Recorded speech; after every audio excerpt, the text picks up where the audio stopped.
Salve lá, meus amigos! Bem-vindos a mais um episódio do podcast Revitalize. Eu sou Borges e aqui a gente fala e conversa sobre saúde e vitalidade da igreja. Papo de hoje sensacional, imperdível. Vamos conversar sobre o desafio das novas gerações, missões urbanas, saúde da igreja. Olha, você não pode deixar de acompanhar este episódio porque está sensacional. Tenho a honra de receber hoje o pastor Sandro Baggio. Sandro, que bom te receber, é um prazer ter você com a gente por aqui hoje nesse podcast. Carlos, a honra é minha poder conhecê-lo, poder participar desse podcast e falar sobre assuntos que são do coração, são assuntos que fazem parte da minha vida, da minha vocação, da minha paixão. Que legal. Para quem não conhece o Sandro é missionário da Stagger International. É isso, Sandro? Falei correto? Falou correto. Plantador e pastor no projeto 242 São Paulo. Depois você explica para o pessoal o que é o 242, sim, porque eu já não entendi corretamente. Quando eu te fiz a pergunta, você teve que me explicar, então você vai explicar depois durante o podcast. E hoje é pastor também da IBMA, a Igreja Batista em Alphaville. É isso, Sandro? Exato. Eu sou membro da equipe pastoral lá, nós temos vários pastores e eu sirvo na área justamente de missão e diálogo na IBMA. Legal. Quando o teu nome está aparecendo aqui no podcast, o nome é escrito com B-A-2-G-I-O, Baggio. Baggio. Italiano. Exato, italiano. Na cabeça dos brasileiros, isso já vai nos levar... A piada está pronta, Sandro. A 1994, o Brasil e Itália, certo? Certo. E a pergunta que vai vir à tona sempre, qual o parentesco entre o Sandro e o Baggio lá de 94 que chutou aquela bola lá no espaço? Meu primo, Roberto Baggio, meu primo distante. Brincadeira à parte, você que está acompanhando a gente aí, o Sandro mostrou uma foto para mim antes de começar o podcast do Baggio lá, o jogador, ok? E mostrou a foto do avô dele. Rapaz, eles são parentes de fato, de fato. Sandro, você também é músico, né? Olha, eu não me considero músico, mas eu toquei bastante, comecei a tocar na adolescência, por paixão musical, eu sou apaixonado por música. E aprendi a tocar sozinho, e depois aí você começa a tocar, tem os amigos, vai aprendendo algumas técnicas aqui e ali. E eu toquei durante um tempo, toquei sim. Compôs também? Não compus tanto, não. Mas alguma coisinha? Alguma coisinha, mas eu toquei mais. Já que o papo vai falar sobre novas gerações, o que você gosta de ouvir, Sandro? Ou o que você sempre gostou de ouvir em música? Cristã e não cristã? Então, eu acho que se for falar de um estilo... Meu estilo favorito é a música rock. Desde a minha adolescência, eu me apaixonei pela música rock. Evidentemente, eu me converti muito cedo. Eu não sou alguém que cresceu na igreja, assim. Embora tenha frequentado a igreja na infância, mas eu tive um processo de conversão, onde eu entendi a fé realmente com 14 anos. E naquela época, falar de música rock dentro da igreja não era uma coisa muito agradável. O rock que equivalia a ser...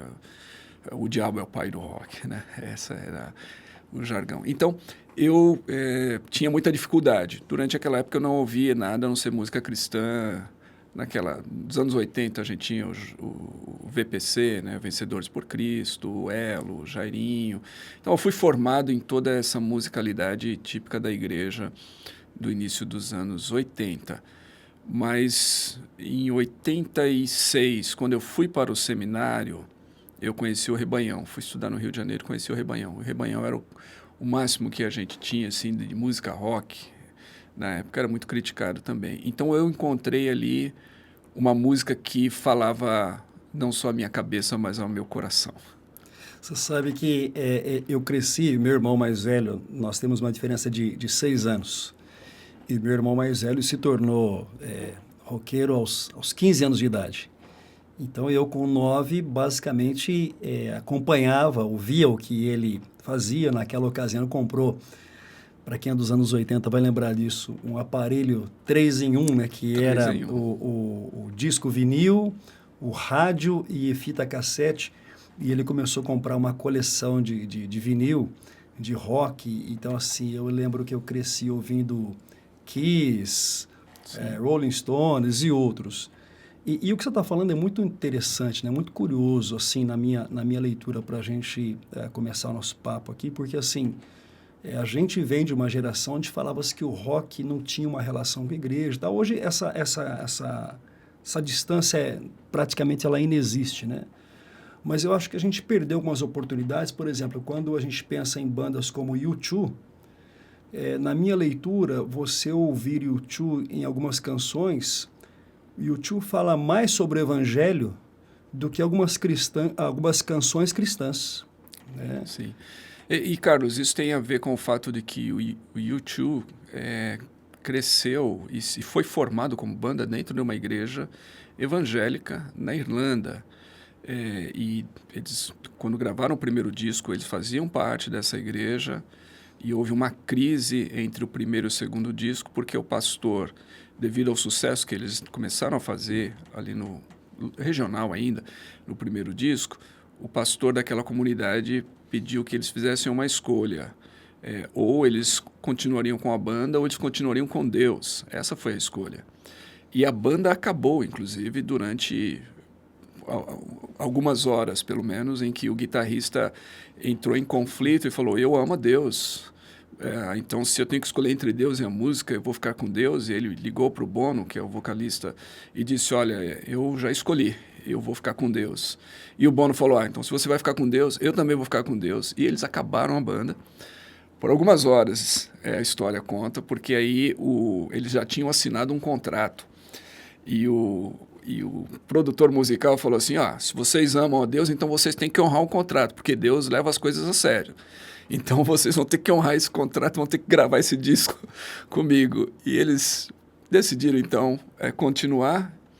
E então, por isso, você vê até hoje, na letra do U2, muitas vezes citações bíblicas, vestígios do Evangelho, da graça de Deus, uma mensagem muito forte, a graça nas suas músicas. Por causa desse... Tem um vídeo, uma conversa do Bono com o Eugene Peterson, Sim. onde eles estão falando sobre a graça, né? E eu me lembro de uma das canções assim mais marcantes, eu não vou lembrar exatamente o nome, mas ela foi trilha daquele filme infantil Sing 2. Certo. E em um dos trechos da música ele fala sobre as cores da graça, que o nosso pecado foi levado para a cruz, a nossa vergonha, né? Sim. Assim, existe algo mais evangelístico do que uma mensagem clara como essa, né? Sim, tanto é que boa parte dos fãs do U2, que já é uma banda com 40 anos de história aí, mas boa parte dos fãs do U2 são cristãos, são pessoas da igreja que começaram a ouvir a banda justamente porque tinham esse referencial de que era uma banda que tinha uma mensagem cristã. Agora, você teve uma jornada, na verdade você tem uma jornada, mudando um pouco o gancho da nossa conversa, com a Steiger. Fala um pouquinho para a gente o que é Steiger, Sandro. Ok. Quando eu saí do seminário, com 21 anos, eu fui trabalhar com a OM, Operação Mobilização. Eu tinha um destino de ir para o navio Doulos, que era um dos navios conhecidos da OM, e esse navio estava na Nova Zelândia. Então, naquela época, todo mundo que se unia à OM de todas as partes do mundo, eles faziam de duas maneiras, ou no inverno, em mês de janeiro, ou no verão, em setembro. E se você se unisse ao OM no inverno, você tinha que ir para a Alemanha, para uma conferência na Alemanha. Se fosse no verão, final do verão era na Holanda. Bom, eu me uni no inverno, em janeiro, fui para a Alemanha, com destino à Nova Zelândia, e lá eles me recrutaram nessa conferência para ir trabalhar no Logos 2, um navio recém-adquirido da organização, que estava ancorado em Amsterdã, na Holanda, passando por uma reforma. Então eu fui um dos membros originais do Logos 2, trabalhei e por causa disso então morei na Holanda durante um ano inteiro, trabalhando para reformar esse navio que depois iria navegar ao redor do mundo. Na Holanda eu conheci um trabalho que era um estudo bíblico e rock and roll Bible Study, eles chamavam. Que estudo bíblico e rock and roll. Exatamente, Cara, era esse o nome. E tinha uma banda que tocava ele tocava umas 5 ou 6 músicas e depois todo mundo sentava no chão mesmo E o vocalista dessa banda abria a Bíblia, literalmente, e fazia um estudo bíblico com aquelas pessoas que estavam ali. A maioria deles eram punks. O movimento punk era grande lá na Holanda naquela época. Inclusive, a Ultimatum fez uma matéria na década de 80 com esse pessoal. Eles chamavam de Cranks. Christian Punks. Cranks. E a Ultimatum fez uma matéria sobre eles. Bom, o líder desse movimento chama-se David Pierce. Ele era um missionário americano trabalhando na Holanda. Ele sentiu essa paixão de alcançar a juventude holandesa completamente fora da igreja.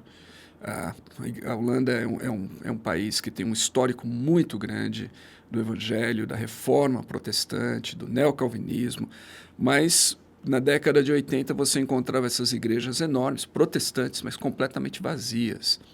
E o David então sentiu vontade de fazer algo para se conectar com essa juventude. Ele formou uma banda e eles se apresentavam no Cais 14, ou no Ancorador 14, e a palavra ancorador, ou cais, em holandês é Steiger, atrás da estação central de trens, ali em Amsterdã. E eu conheci esse trabalho, conheci o David, frequentei lá durante quase todo o tempo em que eu estava em Amsterdã. Bom, esse trabalho evangelístico cresceu, se transformou numa organização missionária, hoje presente em mais de 100 cidades ao redor do mundo. E eu me tornei, depois de vários anos, à medida em que isso foi se transformando numa missão, eu me tornei um dos fundadores dessa missão, um dos primeiros missionários do Steiger. É interessante porque quando você está falando de punk cristão, nós estamos em 2024, falar sobre isso é tranquilo, mas falar sobre um punk cristão na década de 80 era uma baita de uma loucura mesmo na Europa, né? Mesmo na Europa, com certeza. Mas também algo tremendamente necessário, né? Isso tem a ver com... Eu venho de uma formação missiológica, eu venho de uma formação que pensa em como comunicar o evangelho para pessoas que estão completamente distantes. E se você pensasse na década de 80, que foi o auge do movimento missionário, eu acho, brasileiro, do fervor missionário da igreja brasileira. Então, se eu tivesse que ir para uma tribo isolada no Amazonas, como é que eu faria? Certamente eu não chegaria lá com terno e gravata. Eu ia ter que aprender a falar e comunicar com esses nativos, falar a língua deles. Eu iria possivelmente me expressar de maneira que eles entendessem, que fizesse sentido para eles. Eu iria usar para eles, inclusive, tentar encontrar dentro daquela cultura elementos que pudessem ajudar a comunicar a mensagem de maneira que eles pudessem se conectar com ela. Bom, não é diferente quando a gente pensa em tribos urbanas, né? E o David fez exatamente isso. Os punks, eles eram uma tribo completamente isolada dentro da cidade, mas com a sua própria cultura, sua própria linguagem, sua própria música, seus próprios valores.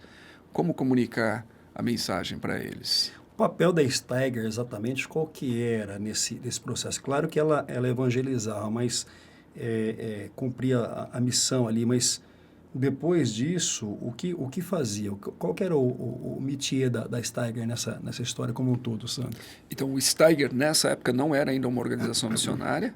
Lembra que o Steiger era o nome do lugar onde eles se reuniam. Tá. Não era uma organização missionária. Então, nessa época, o que acontece era um trabalho evangelístico de uma organização missionária presente na Holanda, a Jocum.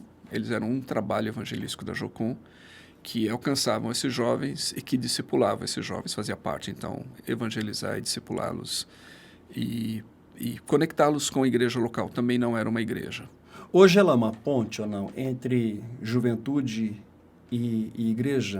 Exatamente. Hoje o Steiger pretende ser essa conexão entre aquilo que nós chamamos de cultura jovem global.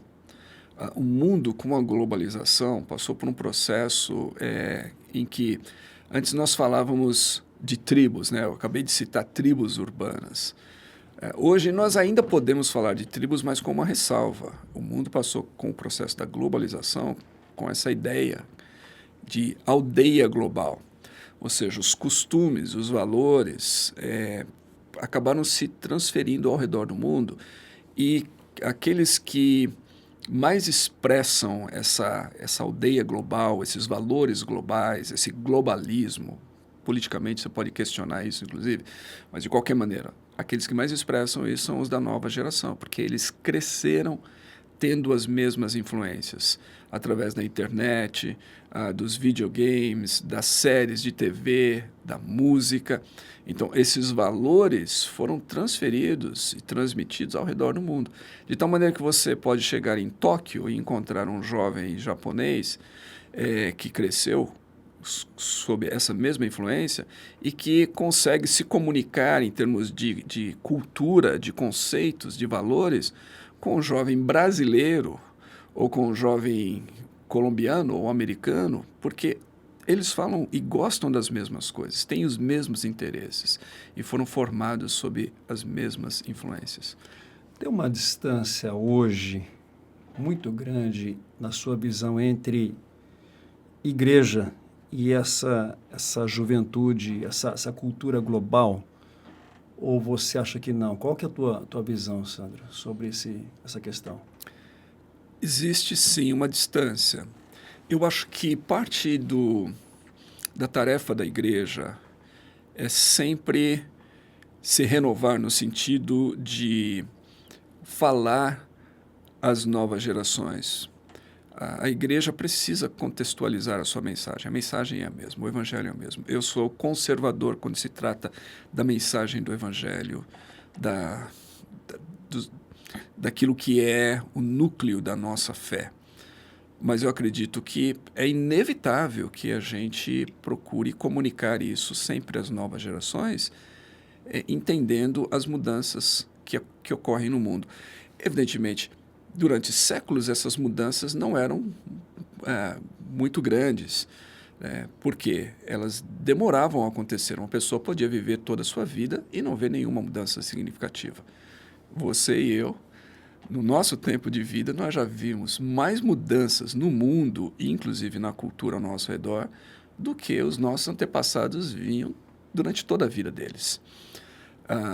Então, eu acredito que quando a igreja despreza isso, ela perde contato com a nova geração. E eu acho que em muitos lugares, eu estava na Coreia 2 semanas atrás, a igreja coreana perdeu 1 milhão de jovens nos últimos 10 anos. 1 milhão de jovens deixaram a igreja coreana, e eu estou falando de igreja de várias denominações, por causa de falta de sintonia da igreja com a juventude. Então, isso é uma realidade em outras partes do mundo também. A igreja, às vezes, perde contato com a nova geração. E quando isso acontece, é um perigo tremendo. Quando você está falando isso, estou me lembrando, nós conversamos com o Paulo Won aqui, né? E o Paulo, descendente de coreano, esteve na Coreia, enfim, tem uma noção mais clara da realidade coreana, pelo menos do que eu. E eu fiz uma pergunta muito parecida para ele, e naquele programa ele disse o seguinte, que, de fato, o mundo olha para a igreja coreana como aquela igreja mega, gigante, aquela coisa toda. Mas ele enfatizou essa coisa da igreja envelhecida, ou da igreja envelhecendo, que está perdendo essa juventude. E aí, isso me chama a atenção porque eu tenho uma certa crise com isso.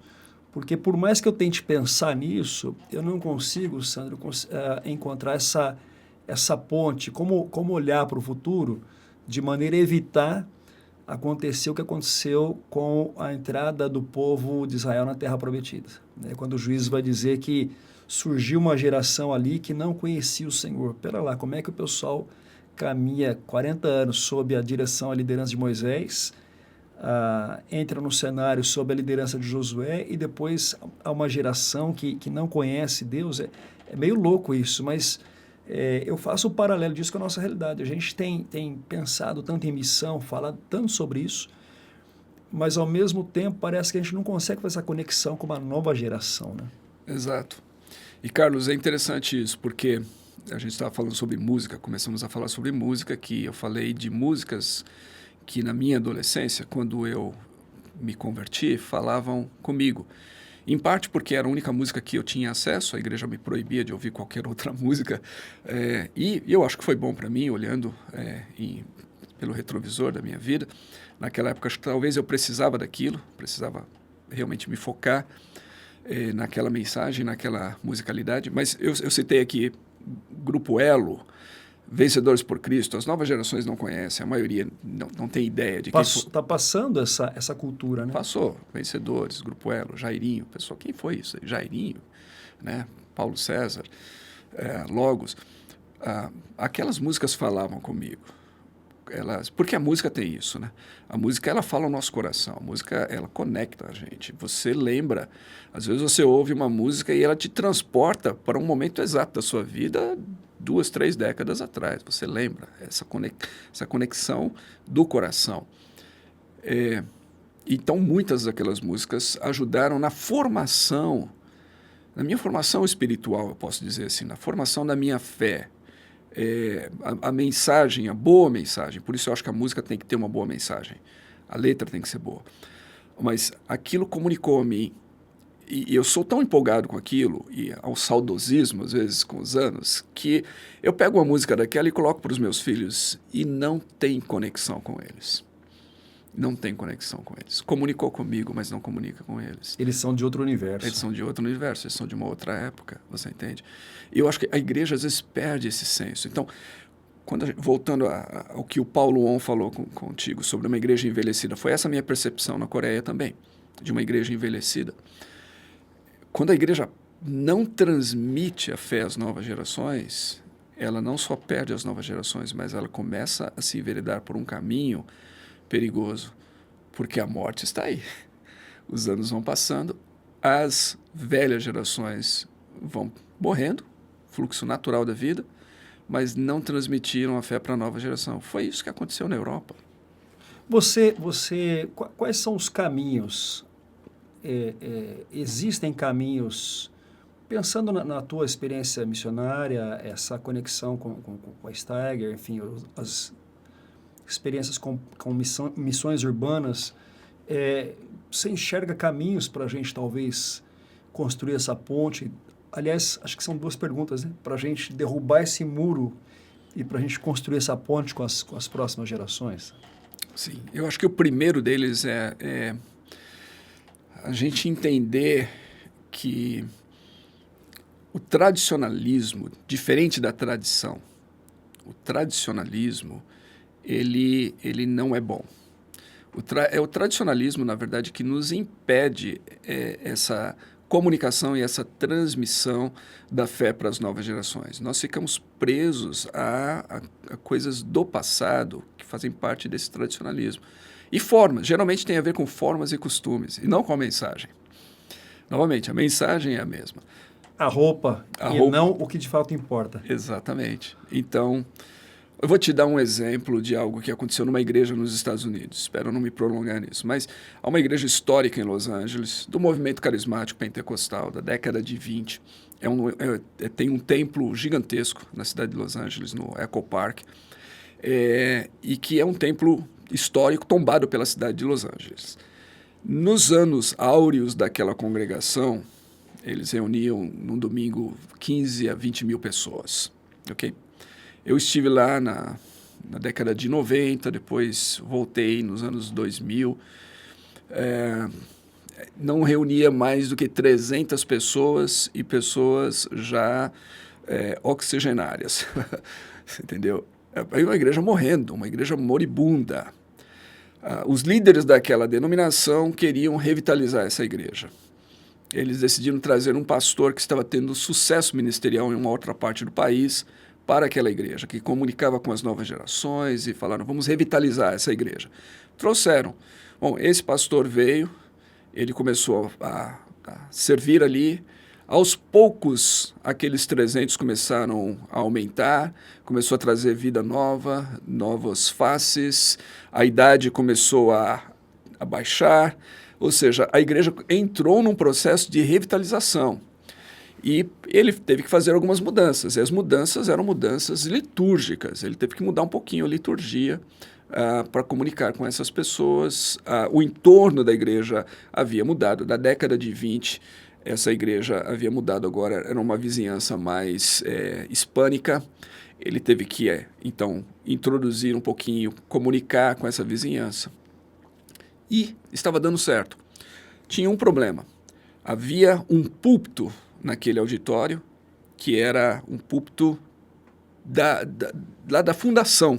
Estava lá desde a década de 1920. Em 1920, um púlpito de madeira. E ele decidiu que, para tornar a coisa mais prática, mais dinâmico, ele tinha que remover aquele púlpito, trocar o púlpito. De 1920, ele teria que trocar. E ele removeu o púlpito. E sabe o que aconteceu? A igreja o removeu. Desmoronou. A igreja o removeu. A igreja tirou ele de lá. Porque ele tocou em algo intocável. Ninguém podia tirar aquele púlpito dali. E eu acho que às vezes é isso que a gente faz. A gente sacraliza formas. Ou até mesmo espaços. Aliás, me dá uma parte na tua fala, uma dica para você que está acompanhando o podcast.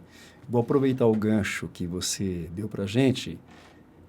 Você que gosta de procurar literatura na área de revitalização, o Sandro, nas entrelinhas, já deu uma dica.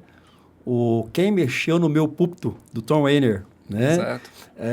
Eu acho que a história não é essa, ele narra uma história no livro, vem ele copia a ideia do Quem Mexeu no Meu Queijo, que era quebra de paradigma, e ele escreve, então, Quem Mexeu no Meu Púlpito, onde ele fala exatamente sobre o desafio de fazer mudanças em processos de revitalização. Exato. Mas, assim, é no mínimo curioso você pensar que você tem um projeto tão maravilhoso acontecendo e uma coisa tão pequena desmorona, né? Exatamente. É interessante isso porque essa questão de mexer em pequenas coisas, ela é real. Eu me lembro do Dever. Eu fiz um intensivo com o Mark Dever na Igreja Batista de Capitol Hill, em Washington, há alguns anos. E ele conta uma história semelhante. O Dever aquela é uma igreja centenária, lá na capital dos Estados Unidos, bem perto do Capitólio. E então, ele, quando chegou lá e começou um processo de revitalização, a igreja estava morta, ele começa um processo de revitalização, a igreja ganhou vida. Hoje é uma igreja que é referencial nos Estados Unidos e em outras partes do mundo, dentro da denominação. Mas havia algo que incomodava o Dever ali, que era a bandeira americana no púlpito. Apesar de estar em Capitol Hill. Apesar de estar em Capitol Hill. Ele não gostava porque ele achava que essa era uma forma de politização na igreja, a bandeira americana. E, no entanto, a bandeira não podia ser tocada. Ninguém ousava tirar a bandeira dali. Mas ele conta que em um determinado momento eles precisaram... Cruz, talvez, mas a bandeira jamais. Mas a bandeira jamais, olha só. E ele conta que eles tiveram que fazer uma reforma, né, no santuário, na igreja, no espaço ali, em um determinado momento, e por causa da reforma tiveram que remover a bandeira. E ele simplesmente não trouxe a bandeira de volta. Assunto resolvido. Resolveu o problema. Né? Teve uma irmã mais velha lá que questionou acerca do assunto, ele conversou com ela e, bom, hoje não tem mais bandeira. Mas é isso, às vezes pequenas coisas se colocam no caminho. E são essas pequenas coisas, no entanto, que nos impedem de transmitir, muitas vezes, a fé para as novas gerações. Nós nos apegamos a elas. Engraçado que você trouxe a resposta de uma maneira muito sutil, né? A gente tem alguns muros invisíveis na conexão com as próximas gerações. Agora, Sandro, você tem ministrado aula de plantação de igrejas no Seminário Servo de Cristo e também está para ministrar um módulo. Na verdade, quando o programa aqui for ao ar, você já terá ministrado o módulo lá no Servo de Cristo sobre revitalização. Como é que você define a revitalização? Como que é a tua visão sobre o assunto revitalização de igrejas? Como é que você enxerga isso? Ok. Bom, a igreja é um organismo, né? A igreja, assim como todo organismo, ela tem um ciclo de vida. No entanto, diferente da maioria dos organismos, ou pelo menos do ser humano, né? Nós também temos um ciclo de vida. Nós nascemos, nós crescemos, nós envelhecemos e morremos. E não temos como alterar isso, não temos como mudar. A igreja, como organismo e organização, as duas coisas, ela consegue ter uma segunda vida, uma terceira vida. Daí nós vemos igrejas que são igrejas centenárias, elas conseguiram atravessar isso. Mas todas elas têm o mesmo ciclo. Elas só conseguiram reverter, em vez de de morrer, de entrar em declínio e morte, elas chegam no momento em que elas renascem. A revitalização é o renascer da igreja para um novo momento, para uma nova época.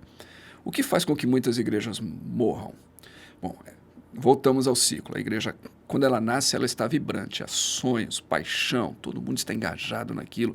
Vamos alcançar o nosso bairro, a nossa cidade, ou até algumas vamos alcançar o mundo. É uma paixão que faz com que algumas pessoas se unam juntas numa visão de plantar uma nova igreja. E essa paixão move essa igreja, então, a uma fase de crescimento, que dura alguns anos. À medida em que essa igreja vai crescendo, essa visão e paixão de alcançar para fora tem que se acomodar a outras realidades. Quanto mais pessoas você tem, mais problemas você tem. Com o tempo, você já não está olhando mais tão para fora, você começa a olhar para dentro por causa dos problemas e começa a resolver. Toda igreja passa por isso, isso é real. E chega um momento, então, natural na vida de uma igreja, de uma organização, de um organismo, que ela começa, então, a se estagnar, é a estagnação, né? Ela deixa de crescer, ela deixa de alcançar fora, ela está voltada para dentro e muitas vezes ela chegou a um ponto em que há um comodismo. Ela já tem um número suficiente de membros que é capaz de sustentar aquela comunidade. Então, está cômodo ali e perdeu a missão, perdeu o olhar para fora. Platô, exatamente. Então, essa é a estagnação. Se ela fica muito tempo nessa condição de estagnação, ela entra em declínio e depois em morte. A maioria das igrejas se dão conta de que precisam mudar, não quando elas estão estagnadas, mas quando elas já estão em declínio, ou então a curva já está ali totalmente descendente, rumo à morte. E aí se torna muito difícil, né? Você fazer a revitalização. Então, qual que é o ideal? É que quando a igreja chega nesse platô, nessa estagnação, ela não está mais alcançando fora, não há mais novas faces na comunidade, não há mais pessoas vindo a Cristo, se convertendo. Quando a igreja percebe isso, então ela tem que pensar, peraí, nós temos que nos renovar, nós temos que revitalizar, nós temos que pensar, perdemos o contato externo, perdemos o contato com o nosso entorno, não estamos mais falando e comunicando com as pessoas fora da igreja e nós precisamos recuperar isso. Então, essa é a oportunidade de uma segunda vida ou uma terceira vida. Esse é o momento da revitalização. Você está falando, eu tô pensando aqui em algo que assim, para mim faz muito sentido, né? Porque o platô, ele pode ser um momento de comodidade, mas ele pode ser um momento de crise também, né? E eu penso que a crise, ela, claro que a gente não deseja, não espera, não busca a crise, mas a crise tem um lado muito positivo na vida da igreja, né? Porque a crise, o momento de conflito, de questionamento, ele pode contribuir para que se saia desse platô, para que a igreja repense o seu cenário. O problema é que, normalmente, via de regra, a igreja ela abraça a crise e faz o caminho contrário, né? Ela é consumida pela crise, não tira proveito da crise, né? Exato, exato. Agora, na tua percepção, quando a gente está falando em revitalização, é uma questão de estratégias ou uma questão de consciência de missão? Ou as duas coisas? Eu acho que as duas coisas. Eu acho que a estratégia, ela segue a consciência de missão. Eu acho que a partir do momento que a igreja volta o seu foco para a missão, para comunicar a Cristo, fazendo discípulos, então ela, às vezes, vai ter que repensar a sua estratégia.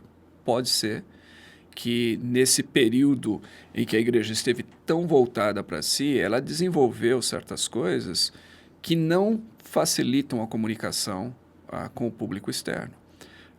Ou ela colocou ênfase demais em certas coisas e perdeu a ênfase externa. Então, ela tem que mudar a sua estratégia.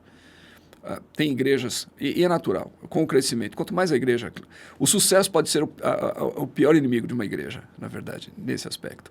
Porque quanto mais ela cresce, mais ela normalmente volta-se para cuidar daqueles que estão ali. Ela começa a ter muitas programações, ela começa a ter muitos ministérios, às vezes, para as pessoas que já fazem parte da igreja. E isso começa a consumir muito da sua energia, muito dos seus recursos.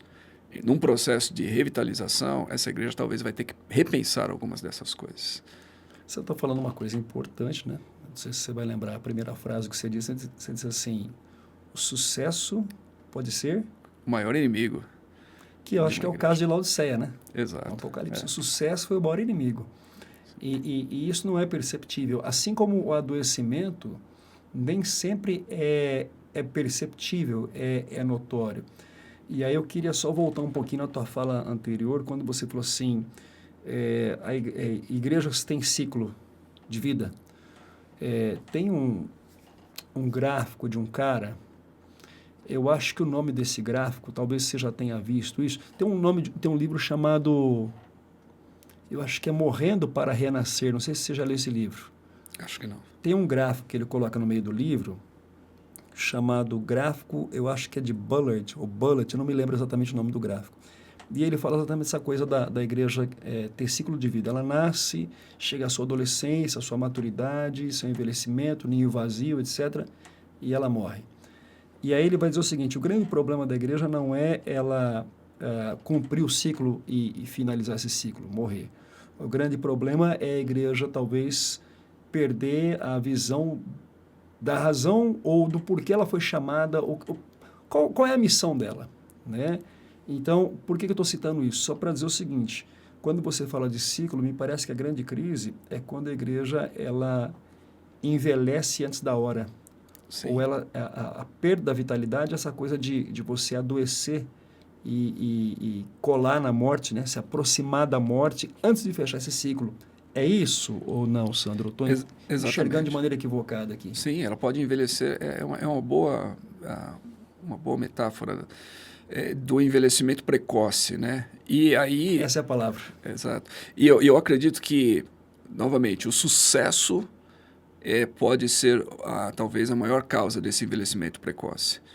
Porque quanto mais rápido uma organização cresce, mais ela vai acelerar esse processo de inverter a sua ótica da missão, de olhar para fora, de olhar para alcançar pessoas e voltar-se para si mesmo. Isso é natural por causa da própria realidade de cuidar de uma congregação que cresceu bastante. Mas também existe uma zona de conforto, como eu mencionei aí. Uma igreja que cresce rapidamente, de repente ela dá esse conforto para o pastor, para a equipe, ela tem recursos suficientes para se manter e isso pode gerar esse conforto natural. Estamos cuidando aqui, estamos bem, a missão está bem, a igreja está saudável, alcançamos muitas pessoas.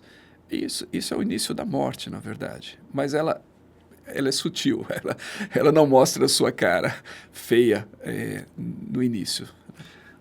Na tua percepção, mais desafiador quando falamos sobre revitalização é mudar, trabalhar a mentalidade de líderes ou de liderados? De líderes ou igreja? De líderes. Eu acredito que a maior barreira da revitalização são os próprios líderes. Esses são os primeiros. Carlos, eu diria o seguinte, eu tenho dito isso, e um dos motivos pelos quais eu optei por dar aulas de plantação de igreja em vez de revitalização é porque eu acredito que, vou usar a expressão de um autor famoso da década de 80, um missiólogo famoso, ele dizia assim, que plantar igrejas é melhor do que revitalizar, porque o que é mais difícil? Dar à luz a um filho ou ressuscitar um morto? Então, evidentemente, dar à luz é muito mais fácil do que ressuscitar um morto. Plantar uma nova igreja é muito mais fácil do que revitalizar uma igreja. Mas revitalização é necessária e é importante e às vezes não é possível, em muitas situações, mas às vezes é possível. Então, eu volto aqui. O problema da revitalização é que você tem que mudar a percepção desse líder que se acomodou. Você tem que fazer com que ele veja a urgência da situação. Você não precisa fazer nada para uma igreja morrer. A igreja, como um ciclo da vida, todos nós estamos envelhecendo e morrendo. Você precisa ter uma intencionalidade muito grande, assim como nós, se quisermos viver saudavelmente e termos uma longevidade, a menos que aconteça algum acidente, alguma coisa da providência de Deus que queira nos levar antes, mas se quisermos viver bem e saudáveis, nós temos que o quê? Termos a intencionalidade para uma vida saudável. Exercícios, alimentação, uma série de coisas. Uma igreja que quer ter uma longevidade precisa ser intencional acerca disso. E essa intencionalidade tem que partir da liderança. Tem que ter um esforço da liderança para isso. Ô Sandro, nós não entregamos nossa idade aqui, eu não entreguei a minha, você também não entregou a sua, mas a gente já entendeu que nós estamos mais ou menos no mesmo patamar aqui. Eu sei que eu tenho menos tempo de vida do que eu já vivi. Somos dois. Já vimos punk, já vimos rock, já vimos bastante coisa, né? Já vimos a igreja em vários cenários. Estamos diante do desafio de uma juventude global, uma cultura global. E temos pastores jovens, sonhadores, outros já não tão jovens, mas sonhando com a revitalização. Revitalize é um cenário onde a gente fala muito sobre isso, conversa sobre isso, inclusive o lema é esse, né? Inspirar igrejas.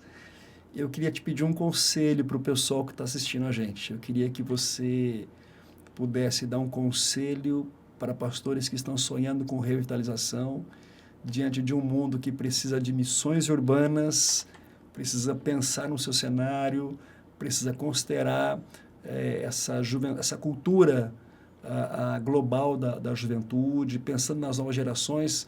Cara, dá um conselho para essa turma. Eu acho que o conselho para jovens ou não tão jovens assim é não perdermos a centralidade do Evangelho. Uma das pessoas que talvez mais me inspirou na última década e meia, mais ou menos, em termos de igreja, teologia, comunicação com a cultura, foi o Timothy Keller.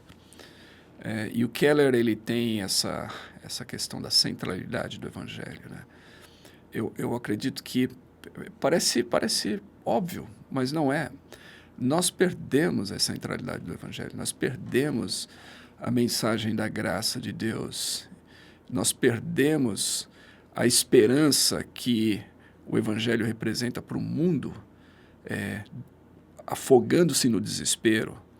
Nós perdemos facilmente isso sem perceber, principalmente no ministério. E eu acho que, como eu estou no ministério há tantos anos, há algumas décadas, nós corremos o risco de nos tornarmos, inclusive, profissionais da fé. O Evangelho já não fala mais a nós como deveria falar. E eu estou falando de pastores e líderes. Então, o que eu diria para pastores jovens, apaixonados, sonhando em comunicar Cristo para a sua cidade, para o seu entorno, para as novas gerações, proteja o seu coração. Não permita com que ele se torne empedernido, insensível. Mantenha o Evangelho no centro da sua vida, em primeiro lugar, e no centro do seu ministério. E eu acho que quando nós fazemos isso, eu acho que há esperança. Então, o Keller fala da renovação pelo Evangelho, a revitalização pelo Evangelho, mas ela começa no nosso coração, ela começa em nós. De nos apaixonarmos de novo, ou de sermos tocados de novo pela beleza do Evangelho, pela mensagem da cruz, pela graça soberana de Deus, isso tocar-nos profundamente, de tal maneira que a gente olha ao redor e a gente se sinta como o apóstolo Paulo: ai de mim, se não pregar essa mensagem, ou eu sou devedor tanto a sábios quanto a ignorantes, eu sou devedor dessa mensagem. Simples e essencial. Sim. Sandro, quero te agradecer, cara. Eu sei que salvar um tempinho da tua agenda para estar com a gente aqui não foi muito fácil. Se deslocar até aqui também não foi muito simples, mas quero te agradecer por esse tempo, por trazer para a gente experiência, desafios, por abrir para a gente um pouco da tua jornada. Quero te agradecer, que Deus te abençoe. Foi uma honra receber você com a gente nesse podcast. Obrigado, certo? Carlos. Passou rapidinho aqui, mas uma honra estar aqui. com vocês, conhecendo e falar novamente sobre temas do coração, temas que fazem parte da minha vida, da minha vocação, dos meus sonhos. Legal, muito obrigado. Que Deus te abençoe por meio desse podcast, desse episódio. Olha, eu avisei você, estava imperdível, muito legal. E eu vejo você no próximo programa.